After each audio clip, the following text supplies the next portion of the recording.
उन्हाळ्याची चाहूल लागली असून या दिवसात पक्षी पाण्यासाठी वणवण हिंडत असतात। त्यामुळे मराठा सेवा संघाने जिल्हा परिषद आवारातील बागेत पक्ष्यांसाठी पाण्याची सोय केली आहे। काँक्रीटच्या जंगलामध्ये चिमण्यांना घर करणे शक्य नाही, यासाठी कृत्रिम घरटे तयार केले आहे। सर्वांनी पक्ष्यासाठी पाण्याची सोय करावी असा रंगपंचमी निमित्त संदेश देण्यात आला। यामुळे जिल्हा परिषद आवारात आता पक्ष्यांचा आवाज घुमणार आहे। मराठा सेवा संघ शाखा जिल्हा परिषदेच्या वतीने पक्ष्यांना पाण्याची सोय करण्यात आली। त्याचे उद्घाटन जिल्हा परिषदेचे मुख्य कार्यकारी अधिकारी कुलदीप जंगम, अतिरिक्त मुख्य कार्यकारी अधिकारी संदीप कोहिनकर, मुख्य लेखा व वित्त अधिकारी मीनाक्षी वाकडे यांच्या हस्ते करण्यात आले। यावेळी अनुपमा पडवळे, राजश्री कांगरे, वैशाली शिंदे, अनिता तुपारे, प्रियंका डांगे, स्मिता चव्हाण, गौरी कदम, राणी तवटी, छाया क्षीरसागर, श्रीदेवी माने, अर्चना निराळी, मराठा सेवा संघ जिल्हा परिषद शाखेचे अध्यक्ष अविनाश गोडसे, कास्ट्राईब संघटनेचे अध्यक्ष अरुण क्षीरसागर, गिरीश जाधव, राज्य सहसचिव दिनेश बनसोडे, सूर्यकांत मोहिते, आरोग्य संघटनेचे समीर शेख, संतोष जाधव, योगेश हब्बू, मलिनाथ स्वामी, सुहास चेळीकर, सचिन जाधव, विठ्ठल मलपे, संजय पाटील, उमेश खंडागळे, हरिभाऊ देशमुख, गोपाळ शिंदे, रोहन भोसले, चंदू कोळी, हरीश मेत्रे, सुजित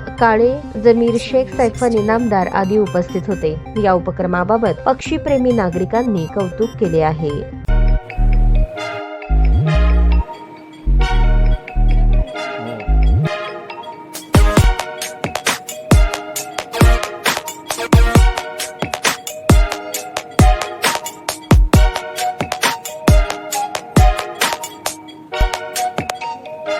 सोलापूर शहरातील सुप्रसिद्ध हॉस्पिटल म्हणजे सेंट्रल मल्टी स्पेशालिटी हॉस्पिटल मागील अनेक वर्षापासून सेवा बजावत आहे। 24 तास इमर्जन्सी सर्व्हिस, मॉडर्न टेक्नॉलॉजी, अनुभवी डॉक्टर्स तसेच अत्याधुनिक तंत्रज्ञान सुविधांनी सुसज्ज स्त्रीरोग प्रसूती विभाग, ऑर्थोपेडिक विभाग, मेडिकल विभाग आणि इतर एकमेव नाव म्हणजे सेंट्रल मल्टी स्पेशालिटी हॉस्पिटल।